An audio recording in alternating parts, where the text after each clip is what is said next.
Topic intercellular accumulation पढ़ेंगे। Last हमने pathological calcification cover किया था। यूनिट का लास्ट टॉपिक है ये।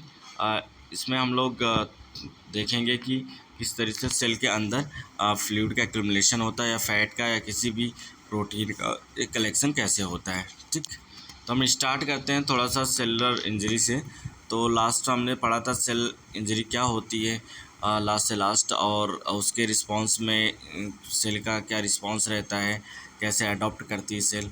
तो यहाँ देखिए एक सेल है, ठीक है, उस पर स्ट्रेस दिया जा रहा है। अल्टर्ड एंड फंक्शनल डिमांड के बेस पर अगर स्ट्रेस देंगे तो उसमें क्या आएगा, अडप्टेशन आएगा। सेल अडॉप्ट करने की कोशिश करेगी। जब अडॉप्ट करने की कोशिश करेगी तो सेल्स के अंदर क्या आएगा, चेंजेस आएंगे। एट्रोफी, एट्रोफी का मतलब है कि सेल्स जो हैं सेल नंबर ऑफ सेल्स में क्या होगा, थोड़ा सा कमी आएगी। ठीक है, हाइपरट्रॉफी में क्या होगा, नंबर ऑफ सेल्स थोड़ा सा बढ़ेंगे। हाइपरप्लेजिया में क्या होगा, सेल्स का साइज़ बढ़ेगा। डिस्प्लेजिया में क्या होगा, सेल्स का साइज़ कम होता चला जाएगा। अब हम तीसरे में देखें माइल्ड टू मॉडरेट स्ट्रेस, मतलब जब थोड़ा सा स्ट्रेस देना शुरू करेंगे, स्ट्रेस मिल रहा है सेल को और एक मिड पॉइंट तक स्ट्रेस देंगे तो उसमें क्या होगा, उसमें जो इंजरी होगी सेल इंजरी, उसको हम रिवर्सिबल सेल इंजरी बोलेंगे। मतलब कि सेल अपने आप को रिटेन रीएजुकेट कर लेगी, दोबारा सेल डेथ इसमें पॉसिबल नहीं है। ठीक है, तो फर्स्ट स्टेज में डिजनरेशन होगा। ठीक है, सेल्स क्या करेगी, अपने आप को डिजनरेट करेगी। सेकंड स्टेज होगा सब सेलुलर अल्ट्रेशन, जो सेल के अंदर ऑर्गेनल्स है उसमें परिवर्तन आएगा कुछ। उसके बाद आएगा इंटरसेलुलर एक्यूमुलेशन। अब उस परिवर्तन फिजियोलॉजिकल चेंजेस की वजह से जो भी अंदर एक्यूमुलेशन, प्रोटीन, कार्बोहाइड्रेट या फैट का जो भी एक्यूमुलेशन कलेक्शन हो रहा है उसको इंटरसेलुलर एक्यूमुलेशन करेंगे। ठीक है, अब सीवियर स्ट्रेस और परसिस्टेंट स्ट्रेस में क्या होगा, इरिवर्सिबल सेल इंजरी होगी, मतलब सेल की पूरी डेथ हो जाएगी, सेल दोबारा पहले जैसे नहीं बन पाएगी। ठीक, आगे हम कंटिन्यू करते हैं। इंटरसेलुलर एक्यूमुलेशन होता क्या है। Intercellular accumulation of substance in abnormal amount can occur with in the cytoplasm. तो ये कह रहा है इंटरसेलुलर एक्यूमुलेशन मतलब कलेक्शन जो होता है सब्सटेंसों का होता है, एबनॉर्मल अमाउंट में हो सकता है और किसके अंदर होगा, साइटोप्लाज्म के अंदर। ठीक है, स्पेशली अगर देखा जाए तो सेल कलर में तो लाइसोसोम में ज़्यादा होता है। ठीक है, तो देखें हम तो तीन चीज़ों में हो सकता है सेलुलर एक्यूमुलेशन, साइटोप्लाज्म, लाइसोसोम और न्यूक्लियस। ठीक, तो किसी भी फैट, प्रोटीन या कार्बोहाइड्रेट का सेल के अंदर कलेक्शन होना, इकट्ठा होना क्या कहलाता है, इंटरसेलुलर एक्यूमुलेशन कहलाता है। बेसिकली तीन जगहों पे हो सकता है, साइटोप्लाज्म, लाइसोसोम्स और न्यूक्लियस। ठीक, नेक्स्ट पॉइंट देखिए, intercellular accumulation of the substance in mild degree causes reversible cell injury. अगर थोड़ा बहुत है तो उसमें रिवर्सिबल सेल इंजरी होगी। अगर थोड़ा बहुत एक्यूमुलेशन हो रहा है तो सेल, इसका मतलब है कि बाद में सेल अपने आप को रिकवर कर लेगी। सीवियर डिग्री में अगर एक्यूमुलेशन हो रहा है तो ये रिवर्सिबल सेल इंजरी होगी, मतलब सेल डेथ होगी, उसमें सेल दोबारा अपने आप को रेजुकेट नहीं कर पाएगी। ठीक है, अब आगे देखते हैं हम एबनॉर्मल इंटरसेलुलर एक्यूमुलेशन जो है तीन ग्रुप में डिवाइड किया गया है। पहला है accumulation of normal constituents of cell metabolism. ठीक है, नॉर्मल कंस्टिट्यूएंट्स का जो एक्यूमुलेशन है सेल मेटाबॉलिज्म जो प्रतिभाग करते हैं तो उसमें लिपिड, प्रोटीन और कार्बोहाइड्रेट आते हैं। और सेकंड जो देखें तो दूसरा ग्रुप जो है एक्यूमुलेशन ऑफ एबनॉर्मल कंस्टिट्यूएंट्स। ठीक है, अब लिपिड, प्रोटीन, कार्बोहाइड्रेट क्या है, हमारे लिए नॉर्मल कंस्टिट्यूएंट्स हैं। लेकिन जैसे तुम्हारा सेरामाइड्स हो गया, स्पाइरोमेगलिन हो गया, एमिलोपेक्टिन हो गया, ये क्या है, अब नॉर्मल कंस्टिट्यूएंट्स है। ये इनका भी क्या होता है, अब नॉर्मल मेटाबॉलिज्म की वजह से क्या होते हैं, एक्यूमुलेट होने लगते हैं बॉडी में। ठीक है, और थर्ड देखें तो एक्यूमुलेशन ऑफ पिगमेंट्स। तो पिगमेंट्स मतलब जो कलर को दिखाते हैं। ठीक है, जैसे एंडोजीनियस पिगमेंट्स में तुम्हारा मेलानिन हो गया, लिपोफ्यूजिन हो गया, इसका कलेक्शन अगर हो रहा है, ठीक है, तो ये क्या कहलाएगा, पिगमेंटेशन एक्यूमुलेशन। ठीक है, एक्सोजीनियस मतलब कि बाहरी सेल्स में जो हो रहा है, इंजेक्टेड पिगमेंट, लाइक बाहर से अगर हम लोग इंजेक्शन के थ्रू या किसी ऐसे चीज़ों से इंजेक्ट करा रहे हैं तो उसको हम एक्सोजीनियस पिगमेंट्स बोलेंगे। ठीक है, आगे चलते हैं हम देखते हैं इंटरसेलुलर एक्यूमुलेशन ऑफ फैट। तो फैट का ये एक तरह से नॉर्मल कंस्टिट्यूएंट्स में आएगा। ठीक है, तो कैसे एक्यूमुलेशन होता है, जिससे हम देखते हैं फैट का ज़्यादा एक्यूमुलेशन होता है लीवर में तो हम लोग फैटी लीवर बोलते हैं उसको। तो लीवर से हम शुरू करते हैं। Liver is the commonest site for accumulation of fat. Because it plays central role in the fat metabolism. ठीक है, लीवर का सबसे ज़्यादा काम जो होता है फैट को मेटाबोलाइज करना है। ठीक है, और जब अगर एक्युमुलेशन फैट का या लीवर प्रॉपरली फंक्शन नहीं करता है तो फैटी लीवर हो जाता है, सब ज़्यादा फैट का एक्युमुलेशन लीवर में ही होने लगता है। ठीक है, depending upon the cause and amount of accumulation of fat fatty change में भी कह रहा है कि क्या कारण और जो भी कंस्टिट्यूएंट कलेक्ट हुआ है उसका अमाउंट, और वो क्या करेगा, ये डिसाइड करता है कि फैटी चेंजेस कैसे हो सकते हैं। ठीक है, मतलब माइल्ड रिवर्सिबल हो सकते हैं, रिवर्सिबल हो सकते हैं। ठीक है, mild and irreversible, severe producing. अब अगर माइल्ड है तो रिवर्सिबल होगा, सीवियर होगा तो इरिवर्सिबल होगा। ये पहले हमने पढ़ लिया था, और जिसमें सेल डेथ होगी। ठीक है, इटियोलॉजी का मतलब होता है कि क्या कॉजेज है, कहाँ से शुरुआत हुआ है। Fatty change in the liver में result one of the two types of cause, दो कारणों से हो सकता है। इटियोलॉजी का मतलब होता है कॉज की क्या कारण है उसके। ठीक है, तो फैटी चेंज के दो कारण हो सकते हैं। पहला, कंडीशन विद एक्सेस फैट, कि मतलब एक्सेस फैट इनटेक किया जा रहा है, फैटी फूड्स लिया जा रहा है, इसकी वजह से हो सकता है। फर्स्ट पॉइंट में देखते हैं, these are a condition in which the capacity of the liver to metabolise fat is exceeded. तो कह रहे हैं एक ऐसी कंडीशन है जिसमें मतलब फ़ैट का मेटाबॉलिज्म है लीवर के द्वारा, वो क्या होता है, बहुत बढ़ जाता है। ठीक है, जिसकी वजह से क्या होता है, ओबिसिटी, डायबिटीज़ मेलाइटस हो सकता है, कंजेनाइटल लिपोमिया। हाइपरलिपोमिया का मतलब लिपिड का बढ़ जाना, बॉडी में लिपिड की मात्रा का बढ़ना। ठीक है, सेकेंड कंडीशन है लीवर सेल डैमेज। ठीक, लीवर सेल डैमेज की वजह से हो सकता है। These are condition in which fat can not be metabolise due to liver cell injury. ये एक ऐसी कंडीशन है कि जिसमें लीवर सेल्स जो है फैट को मेटाबोलाइज नहीं कर पाते हैं और फैट कलेक्ट होते चले जाता है। ठीक है, तो ये क्यों, किसकी वजह से हो सकता है, अल्कोहलिक लीवर डिजीज़, मतलब कोई पेशेंट या पर्सन है ज़्यादा अल्कोहल इनटेक कर रहा है तो उसकी वजह से उसके लीवर के लोड पड़ेगा, तो उसकी वजह से सेल क्या करेंगे, धीरे धीरे डैमेज होने लगेंगे और लीवर प्रॉपर फंक्शन नहीं कर पाएगा और फिर फैट वहाँ पे एक्यूमुलेट होना शुरू होगा। ठीक, स्टारवेशन का मतलब हो भूखमरी, मतलब बहुत दिन से खाना पीना नहीं मिल पा रहा है। ठीक है, जिससे कि लीवर क्या है, लीवर का काम है कि प्रॉपर कंटिन्यू फंक्शन करना। अब उसको अगर पूरी तरीके से स्टॉप कर दिया जाए, कुछ दिया नहीं जाएगा 15-20 दिन तक, तो लीवर क्या करेगा, अपना फंक्शन भूलने लगेगा। ठीक है, प्रोटीन कैलोरी माल न्यूट्रिशन, प्रोटीन की कमी से ऐसा हो सकता है कि प्रोटीन कैलोरी ना मिली हो, बॉडी ना इनटेक कम हो उसका, इस वजह से भी हो सकता है। क्रोनिक इलनेस, बहुत ज़्यादा मतलब सीरियस बीमारी हो सकती है जैसे ट्यूबरक्लोसिस की। एक्यूट फैटी लीवर इन लेट प्रेगनेंसी की वजह से जो एक्यूट फैटी लीवर होता है उसकी वजह से भी हो सकता है। हाइपोक्सिया मतलब ऑक्सीजन की डिफिशियंसी की वजह से भी हो सकता है, चाहे वह एनीमिया की वजह से हो या कार्डियक फेलियर की वजह से हो। ठीक, आगे कंटिन्यू करते हैं।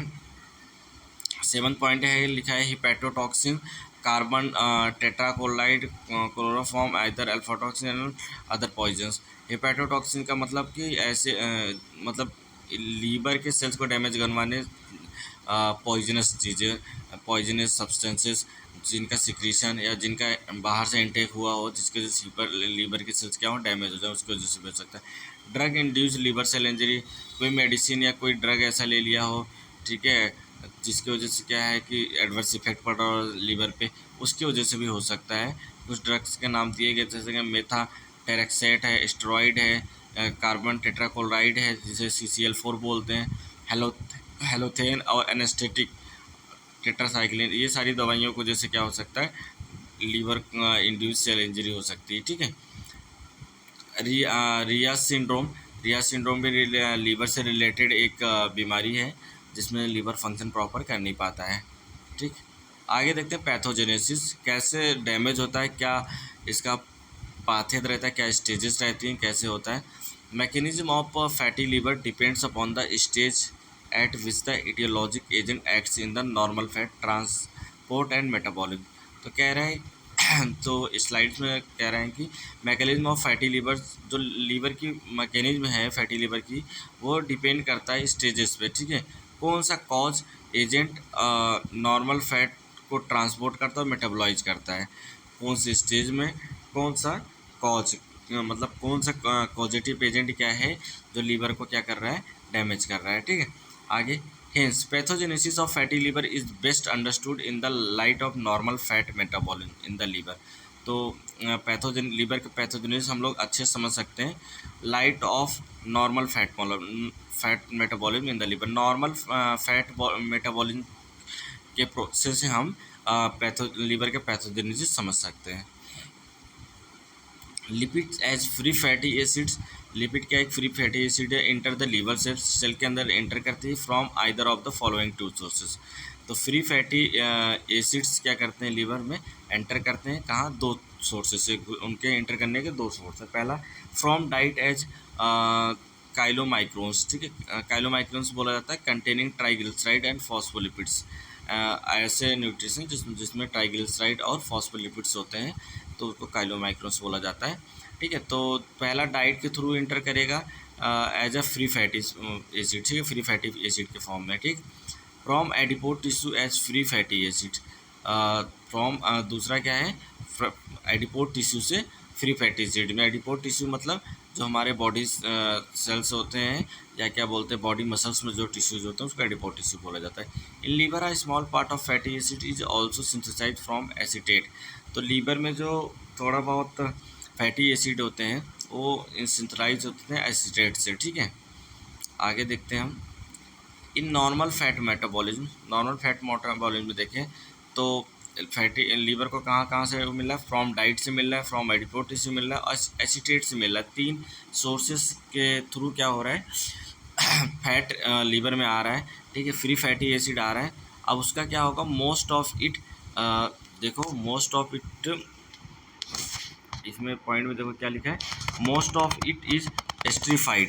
एस्ट्रीफाइड मतलब ईस्टर के फॉर्म में क्या होते हैं, कन्वर्ट होते हैं। ठीक है, जैसे कि ग्लाइकोफॉस्फेरेट के अल्फा ग्लाइकोफॉस्फेरेट के प्रेजेंस में। तो क्या बनेगा, वो ट्राइग्लिसराइड बनेगा, टूटेगा तो। ठीक है, तो उसके बाद लिपिड एक्सेप्टर प्रोटीन के प्रेजेंस में ये लिपोप्रोटीन में कन्वर्ट होगा। ठीक है, मतलब लिपोप्रोटीन का प्रोडक्शन होगा। Lipoproteins are release from the liver cells into circulation of plasma lipoproteins.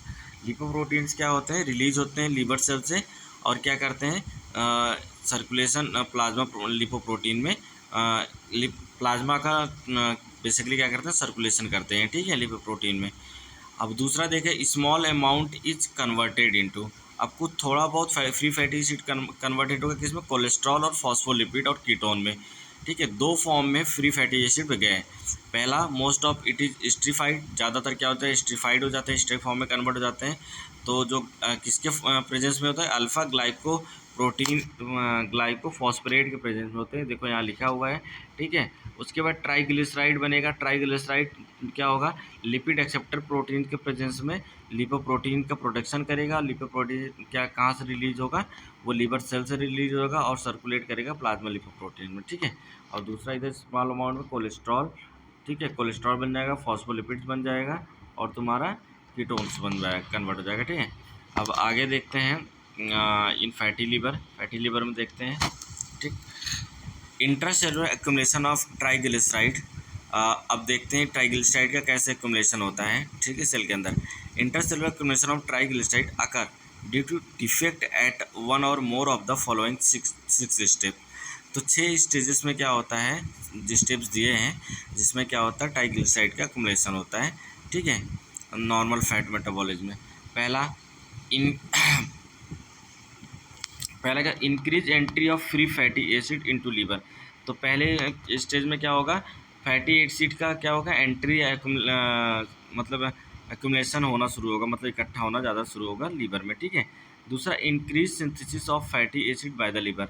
अब लीवर भी क्या करेगा, उन फैटी एसिड का सिंथेसिस फास्ट करेगा, क्योंकि ज़्यादा नंबर में ज़्यादा अमाउंट में अगर फैट्स आ रहा है तो उसको लीवर को फंक्शन भी तेज करना पड़ेगा। ठीक, decrease conversion of fatty acid into ketone bodies resulting in increased esterification of fatty acid to triglyceride।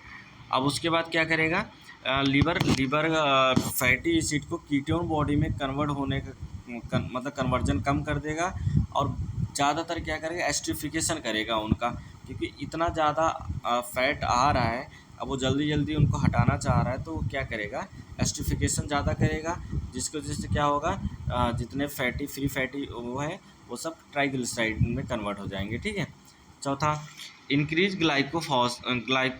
Glycerophosphate, ठीक है। अब क्या करेगा, ग्लिसरोफॉस्फेट का भी सिक्रेशन या रिलीज ज़्यादा करेगा, तो क्या कॉज करेगा ग्लिसरोफॉस्फेट, ये क्या करेगा, इन एस्टिफिकेशन को, फैटी एसिड का जो एस्टिफिकेशन है उसको बढ़ा देगा, और ठीक है, और वो क्या होगा, और तेज़ी से ट्राइग्लिसराइड में कन्वर्ट होना शुरू हो जाएंगे, ठीक। अब अगला फिफ्थ स्टेज जो है, decrease synthesis of lipid acceptor protein.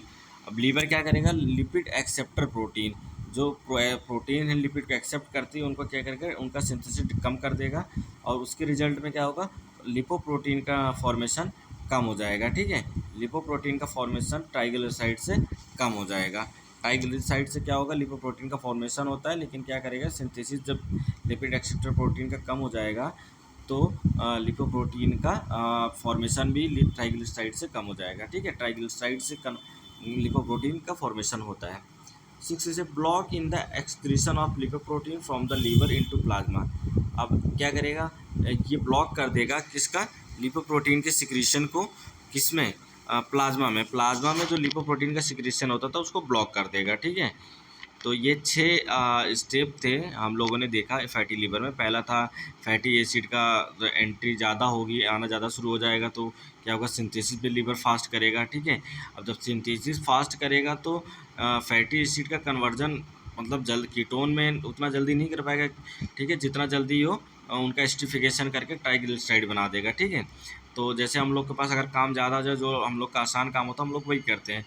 तो जब ट्राइग्लिसराइड ज़्यादा बनने लगेंगे तो ग्लिसरोफॉस्फेट ज़्यादा बनेगा, ठीक है। इस ग्लिसरोफॉस्फेट ज़्यादा बनने की वजह से एस्टिफिकेशन और फास्ट हो जाएगा, तो सारा फैट ट्राइग्लिसराइड में कन्वर्ट होगा, ठीक है। अब ट्राइग्लिसराइड में कन्वर्जन के बाद क्या होगा कि लिपिड एक्सेप्ट लीवर के उधर जब कीटोन बॉडी कम हो रही है, तो लीवर क्या करेगा, लिपिड एक्सेप्टर प्रोटीन को कम सिक्रीट करेगा, डिक्रीज हो जाएगा, ठीक है। जिसकी वजह से क्या होगा, लिपोप्रोटीन का फॉर्मेशन कम हो जाएगा, और ट्राइग्लिसराइड की मात्रा बढ़ती चली जाएगी, क्योंकि ट्राइग्लिसराइड ही जाके लिपोप्रोटीन को फॉर्म करता था, बनाता था, ठीक है। अब जब ये सब प्रोसेस लिपोप्रोटीन कम हो गया, तो उससे क्या होगा कि एक्सक्रीशन, लिपोप्रोटीन का एक्सक्रीशन क्या हो जाएगा, ब्लॉक हो जाएगा, एक टाइम आएगा, ठीक है।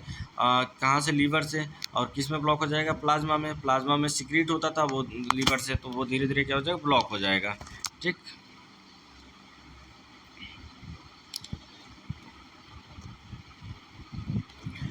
अब यहाँ डायग्राम दिया है, देखो, फ्रॉम जब इन फैटी एसिड क्या हुआ, फ्री एसिड मतलब एंट्री उसकी ज़्यादा हुई, तो डाइट से, रिपोर्ट टिश्यू से और एसिटेट से, तो यहाँ पे फ्री फैटी एसिड का देख सकते हो, लीवर के चारों तरफ कवरिंग हो गई है, ठीक है। अब धीरे धीरे यहाँ क्या होगा, यहाँ ट्राइग्लिसराइड की मात्रा ज़्यादा बढ़ जाएगी, तो क्या होगा, फैटी एसिड हो जाएगा, धीरे धीरे लीवर क्या होगा, फंक्शन लेस होते चला जाएगा। अब इसमें क्या है, एसीटेट से क्या है, फैटी एसिड का क्या होगा, ये सिंथेसिस बढ़ता चला जाएगा लीवर के थ्रू, ठीक है। आगे स्लाइड में देखते हैं। प्रॉपर जो 6 स्टेप्स थे, तो उसको यहाँ दिखाया है मैंने, ठीक है। तो फ्री फैटी एसिड क्या होगा, डिक्रीज हो जाएगा कीटोन बॉडी में, और ट्राइग्लिसराइड की मात्रा क्या होगी, बढ़ते हुए चली जाएगी, ठीक है। और इसकी मात्रा क्या होगी, डाउन होगी।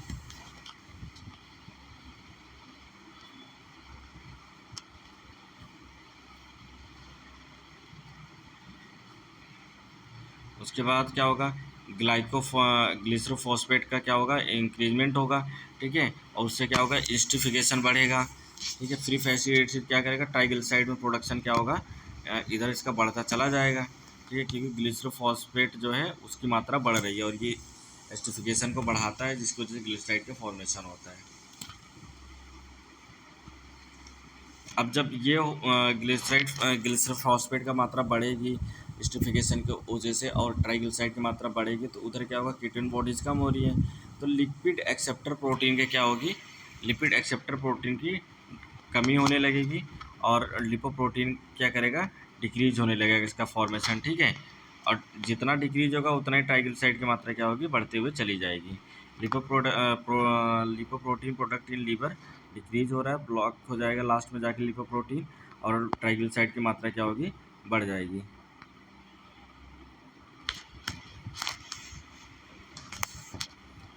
ज़्यादातर केसेस में देखा गया fatty liver one of the mechanism operating, ऊपर वाली मैकेनिज्म को क्या करते हैं, ऑपरेट करते हैं, दिखता है। But liver cell injury from chronic alcoholism is multifactorial as follows. अब ये तो ऊपर जो था नॉर्मल कंस्टिट्यूएंट के कलेक्शन को जैसे जो एक्यूमुलेशन को जैसे लीवर के हाल देखे हमने। अब हम लोग देखें कि जैसे कि अल्कोहलिक पेशेंट है, अल्कोहलिक व्यक्ति है कोई जो ज़्यादा अल्कोहल इनटेक करता है, ठीक है, तो अल्कोहलिज्म की वजह से कैसा होता है, अल्कोहलिज्म की वजह से क्या होगा, इंक्रीज हो जाएगा लिपोलाइसिस, ठीक है। लिपोलाइसिस इंक्रीज हो जाएगा का मतलब हो गया कि तुम्हारा जो लिपोप्रोटीन है वो उसकी मात्रा क्या हो जाएगी, वो टूटना शुरू हो जाएगी, ठीक है, बहुत फास्टली क्या होगा, ब्रेक डाउन होना शुरू हो जाएगा, ठीक। उसके बाद increase free fatty acid synthesis, उसके बाद फैटी एसिड का सिंथेसिस जो भी क्या होगा वो भी बढ़ जाएगा, क्योंकि फैट ज़्यादा कलेक्ट होने लगा तो लीवर सिंथेसिस करना ज़्यादा तेज करेगा। डिक्रीज ट्राइग्लिसराइड यूटिलाइजेशन, अब ट्राइग्लिसराइड यूटिलाइजेशन क्या हो जाएगा, कम हो जाएगा, ठीक है, ट्राइग्लिसराइड प्रॉपर यूटिलाइज हो नहीं पाएगा, क्योंकि ज़्यादा मात्रा में, इतना मात्रा में ट्राइग्लिसराइड फॉर्मेशन होने लगेगा कि उतना ज़्यादा फास्ट बॉडी यूटिलाइज नहीं कर पाएगी। Decrease fatty acid oxidation to ketone bodies, ठीक है, तो फैटी एसिड का क्या होगा, ऑक्सीडेशन भी कम हो जाएगा कीटोन बॉडी के थ्रू, क्या हो जाएगा, कीटोन बॉडी के थ्रू जो फैटी एसिड का ऑक्सीडेशन है वो भी डिक्रीज हो जाएगा, ठीक है। Block in lipoprotein excretion, last में क्या हो जाएगा, लिपोप्रोटीन का एक्सक्रीशन ब्लॉक हो जाएगा, ठीक है, और ट्राइग्लिसराइड की मात्रा ज़्यादा बढ़ जाएगी, ठीक है। ये लीवर का मैकेनिज्म था, पैथोजेनेसिस था, कैसे फैटी लीवर होता है।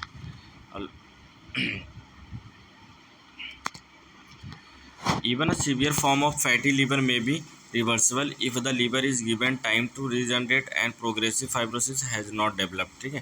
अब अगर सीवियर लीवर फैटी लीवर हो गया है तो क्या है कि उसका मतलब दोबारा सही होना बहुत ज़्यादा, अगर क्रोनिक है, ठीक है, तो उसका सही होना पॉसिबल है नहीं, ठीक है। लेकिन अगर थोड़ा बहुत तो रहता है कि जैसे कि एक्यूट स्टेज पर रहता है, लीवर अपने आप को क्या करता है, रीजनरेट कर लेता है, ठीक है।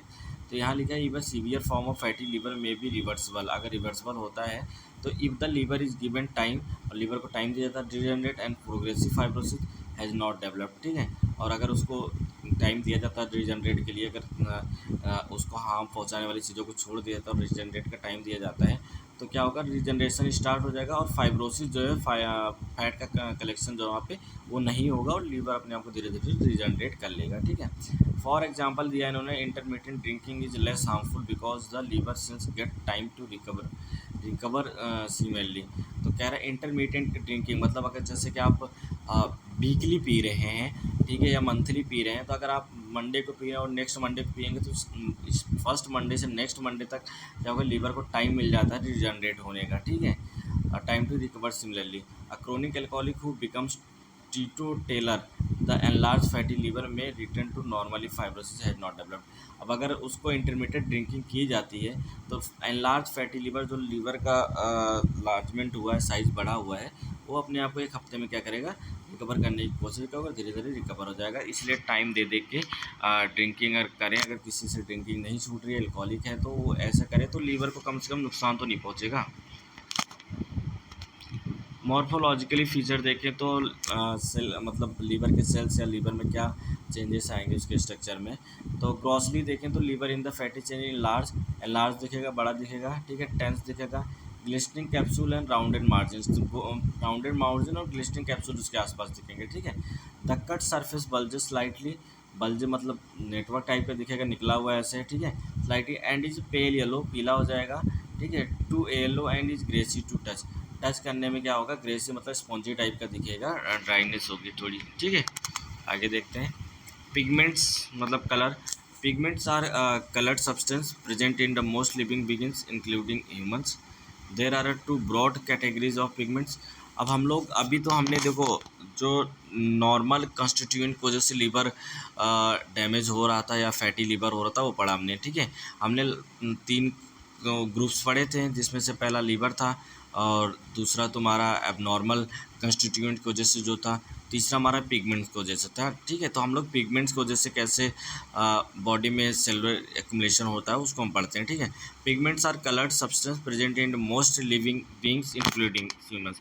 तो पिगमेंट्स क्या है, कलर के लिए रिस्पॉन्सिबल रहता है, कलर्ड सब्सटेंस है, जैसे हमारी बॉडी का गेहुआ कलर है तो उसके लिए हमारा पिगमेंट्स ही है जो रिस्पॉन्सिबल है, ठीक है। दो ब्रॉड कैटेगरी होती है पिगमेंट्स की। पहला होता है एंडोजीनियस। एंडोजीनियस मतलब जो इंटरनल ऑर्गन को कलर प्रोवाइड करता है। जीनियस मतलब जो बाहरी स्किन को जो कलर प्रोवाइड करते हैं, ठीक है। आगे देखते हैं एंडोजीनियस पिगमेंट्स में देखते हैं। Endogenous pigments are either normal constituents of cells और एक्यूमुलेट अंडर स्पेशल सर्कमस्टेंसेस। तो एंडोजीनियस क्या है, ये एक नॉर्मल कंस्टिट्यूएंट्स है और एक्यूमुलेट होता है स्पेशल केस में ही सेल के अंदर में क्या होता है, एक्यूमुलेशन होता है। जैसे कि एंडोजीनियस पिगमेंट मिलेनिन हो गया, एल्काप्टोन्यूरिया हो गया, हीमोप्रोटीन डेराइव पिगमेंट्स हो गए और लिफोफ्यूजिन हो गए। ये क्या है, स्पेशल केस में ही एक्यूमुलेट करते हैं किसमें, सेल के अंदर में, ठीक। मिलेनिन। मिलेनिन क्या है, हमारी स्किन के लिए रिस्पॉन्सिबल होता है, स्किन कलर के लिए, ठीक है। Melanin is the brown black non haemoglobin derive pigment. ये क्या है, ब्राउन ब्लैक कलर का होता है और हीमोग्लोबिन से नहीं बना होता है, ठीक है। Non haemoglobin derive pigment normally present in the hair में होते हैं, स्किन में होता है। Mucosa at some place. Mucosa क्या है कि लेयर है, म्यूकोजा सिरोसा हमारे जो इंटेस्टाइनल लेयर्स हैं उसके में म्यूकोसा आता है, ठीक है। म्यूकोसा में होता है, म्यूकोसा सब जगहों पे होता है, ठीक है। कोरोइड ऑफ द आई के कोरोइड पार्ट में होता है। मेनिंजस एंड एड्रिनल मेडुला, ठीक है। मेनिंजस हमारे जो ब्रेन का पार्ट है, मेनिंजस उसमें और एड्रिनल मेडुला में ये देखा जाता है मेलेनिन, ठीक है। आगे देखते हैं in skin it is synthesize in the melanocytes, ठीक है। स्किन में क्या है, ये सिंथेसाइज होता है, किससे सिंथेसाइज होता है, मेलेनोसाइट से सिंथेसाइज होता है एंड डेंड्रेटिक सेल से सिंथेसाइज होगा, ठीक है। Both of which are present in the vessel cells. दोनों ही वेसल सेल्स में प्रेजेंट होते हैं, किसके, कहाँ प्रेजेंट होते हैं, एपिडर्मिस के बेसल सेल में प्रेजेंट होते हैं and is stored in the form of cytoplasmic ग्रैन्युल्स, ठीक है। साइटोप्लाज्मिक ग्रैन्युल्स के फॉर्म में क्या होते हैं, ये स्टोर होते हैं, ठीक है, in the phagocytic cells called the melanophores. Phagocytic cells में इसको मिलेनोफोरस बोला जाता है। फैगोसाइटिस सेल्स में भी ये प्रेजेंट रहते हैं, जिसको हम लोग क्या बोलते हैं, मिलेनोफोरस बोलते हैं। और ये उनमें क्या होता है, अंडरलाइन डर्मिस में प्रेजेंट होता है। फैगोसाइटोटिक सेल के अंडरलाइन डर्मिस में मिलेनोफोरस नाम के फॉर्म में प्रेजेंट होता है, जबकि डेंड्रिक सेल में मिलेनोसाइट्स के फॉर्म में प्रेजेंट रहता है, ठीक। मेलनोसाइट पजेसेस द एंजाइम ट्राइनोसाइनेज। अब मेलनोसाइट कौन सा एंजाइम पजेस करती है, ट्राइनोसाइनेज एंजाइम पजेस करती है, ठीक है। Necessary for synthesis of melanin. और ये मेलेनिन के लिए क्या करती है, सिंथेसाइज करती है, कौन, ये ट्राइनोसाइनेज, ठीक है।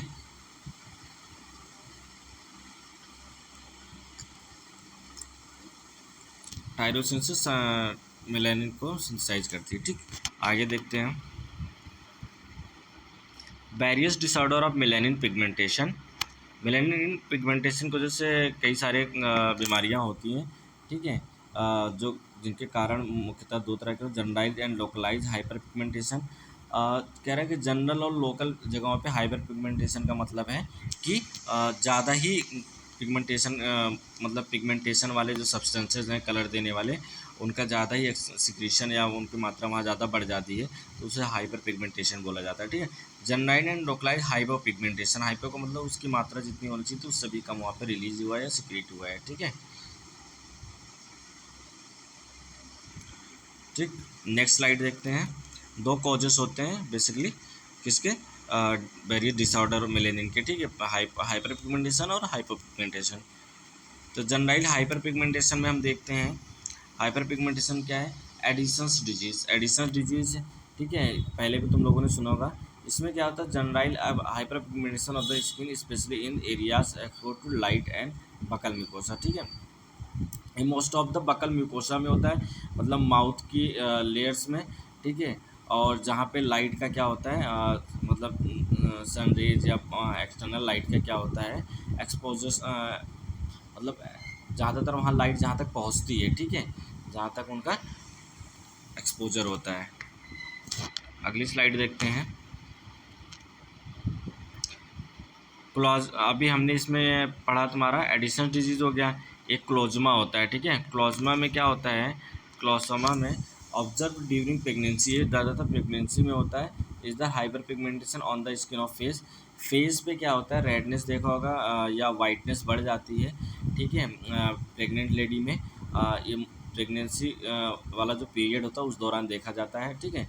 निपल्स के कलर चेंज हो जाते हैं, ब्रेस्ट के निपल्स के कलर चेंज हो जाते हैं। ठीक है। और genitalia occur under the influences of, ठीक है, जेनाइटल ऑर्गन के भी कलर चेंज हो जाते हैं, लाइक फीमेल जेनाइटल ऑर्गन के जो भी होते हैं वो कलर चेंज होने लगते हैं। ठीक है। And occurs under the influence of oestrogen. अब क्यों होता है, ओस्ट्रोजन की मात्रा सिक्रेशन बढ़ जाता है उस समय, इसलिए ऐसा होता है। अ सिमिलर अपीयरेंस में B observe in women taking oral contraceptives.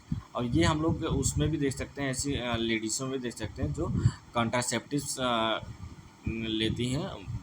Oral contraceptive मतलब माउथ से जो कॉन्ट्रासेप्टिव लिया जाता है प्रेगनेंसी रोकने वाली, उसमें जो दवाइयाँ आती हैं, पिल्स जो आती हैं, जो लेती हैं वुमेंस, उनमें क्या होता है, हम लोग इसका इफ़ेक्ट देख सकते हैं। ठीक, आगे कंटिन्यू करते हैं। Next slide. नेक्स्ट स्लाइड एक और हम लोग पढ़ लेते हैं, उसके बाद बाकी हम लोग नेक्स्ट डे करेंगे। तीसरा है इसमें क्रोनिक आर्सेनिकल पॉइजनिंग। ठीक है, आर्सेनिकल पॉइजनिंग ये भी एक कंडीशन। There is a characteristic raindrop pigmentation of the skin. तो रेन ड्रॉप पिगमेंटेशन इसलिए बोला जा रहा है क्योंकि बारिश के टाइम में क्या होता है, स्किन के कलर जो हैं वो थोड़े से लॉस, मतलब जो कलर हम लोग का रियल स्किन का कलर रहता है वो धीरे धीरे खोने लगता है, या ब्लैक या क्या बोलते हैं स्किन का जो हमारे पाम है उसकी स्किन छूटने लगती है। इस कंडीशन को हम लोग क्या बोलते हैं, रेन ड्रॉप पिगमेंटेशन बोलते हैं। ठीक है, देख सकते हो मैंने सर्कल कर रखा है हाथ में। अब नेक्स्ट जो फोकल हाइपर पिगमेंटेशन है, हम लोग इसको नेक्स्ट क्लास में पढ़ेंगे। आज के लिए इतना ही है। इसमें हम लोगों ने अभी दो सेलुलर एक्युमुलेशन के 2-3 ग्रुप थे, उसमें से 2 पढ़े हैं। पहला ग्रुप जो तुम्हारा था वो था नॉर्मल सब्स्टिट्यूशंस की वजह से सेलुलर एक्युमुलेशन होता है, और दूसरा हम लोग पढ़ रहे हैं जो पिगमेंटेशन की वजह से होता है। पिगमेंटेशन में भी 2 था, हाइपर पिगमेंटेशन और हाइपर पिगमेंटेशन। ठीक है, एंडोजीनियस और एक्सोजीनियस में। बाकी हम लोग कल कंटिन्यू करेंगे। Thank you.